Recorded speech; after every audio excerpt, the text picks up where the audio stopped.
బాహుబలి సినిమాలో కట్టప్ప పాత్రకి ఉన్న ప్రాముఖ్యత ఏంటో అందరికీ తెలిసిందే.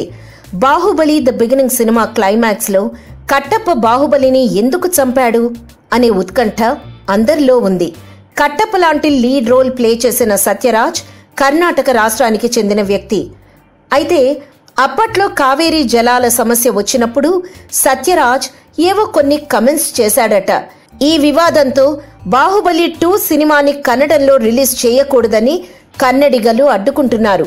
ఈ విషయంపై రాజమౌళి తీవ్రంగానే స్పందించాడు.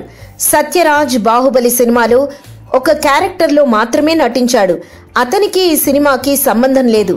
అతనేమీ ఈ సినిమాకి డైరెక్టర్ కాదు, ప్రొడ్యూసర్ కాదు, కేవలం క్యారెక్టర్ ఆర్టిస్ట్ మాత్రమే. ఆ మాత్రానికే సినిమా రిలీజ్ ని అడ్డుకోవడం సరికాదని దర్శక ధీరుడు రాజమౌళి ఆరోపించారు.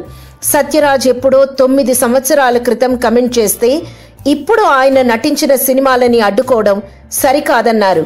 ఆయన నటించిన సినిమాలని ఆపేయాలి అనుకున్న వారైతే ఇప్పటికీ కన్నడంలో ఆయన నటించిన చాలా సినిమాలు రిలీజ్ అయ్యాయి.